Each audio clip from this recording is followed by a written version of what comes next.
কি রে, আজে বাজে কথা বলি না। এমএলএ সাহেবের সাথে কিসের পার্টি করছে?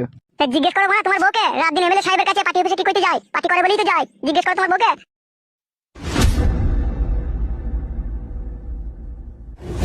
কি রে মাং মারানি মাগি, তুই পার্টি অফিসে কি করতে যাস? ছেলে যা বললো, ছেলের কথা শুনে না বলো। তুই পার্টি অফিসে কি করতে যাস সেটাকে বল। আমি যাই না পার্টি অফিসে। পার্টি অফিসে যাও না তুমি? তাহলে রোজ দুবার তিনবার করে বাড়ি থেকে বেরিয়ে কোথায় যাও? কেন আমি কি মানুষের বাড়িতে একবার দুবার বেড়াইতে যেতে পাবো না? ঘুরতে যেতে পাবো না? ও তাহলে তুমি পার্টি অফিসে যাও না, মানুষের বাড়িতে ঘুরতে বেড়াতে যাও? নারকেল বেগম, সময় থাকতে সুধরি যাবি। পার্টি আটি করা আমার একদম পছন্দ হয় না। ওইসব ভালো জিনিস লয়, আমার ভালো লাগে না। তোমার ভালো লাগে না? তা কি হয়েছে? ও তো ভালো লাগে। তোকে কে বললো কে? তোর শাশুড়ি পার্টি অফিসে গেছিল? কত জনা বলছে আব্বা, কার আর নাম নেবো? মানুষ হো নারকেল বেগম, এখনো তোর দিন বয়স পড়ে আছে রে। তুমি মানুষ হও, আমি মানুষ হয়েছি। ছেলে যা বললো তাই শুনে নিলো। এই আমার গুণের কথা পরের কথায় বিশ্বাস করে।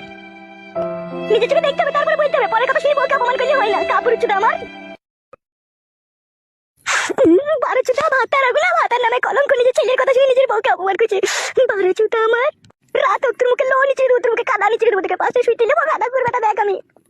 হাদা কুকুর বেটা, ঢ্যামনা চুদা মরদ, লো কুকুর বেটা, হাদা কুকুর বেটা। মরবি তুই, দুনিয়া থেকে যাবি তুই। ভালো বৌমা, তোমার মা যে পার্টি অফিসে যায়, এটা তুমি আমাকে বলোনি কেন? আমি দেখেছি কি তাই, কখন যাই কি না যাই। আব্বা এর কোনো দোষ নাই, কে যত লাগা ভাঙা করে মাগি। এই তুমি বাড়ির ব্যাগলি ঘরে যাবি, রান্না ফান্না চাপাওগা।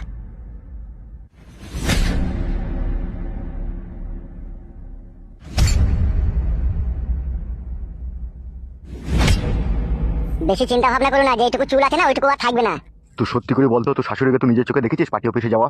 পার্টি অফিসে যাওয়া কি বলছো? এমএলএ কাছে গিয়ে সয় তোমার বউ। হাঁটা বন্ধ করো আর বউকে শাসন করার চেষ্টা করো, বুঝতে পেরেছো তো?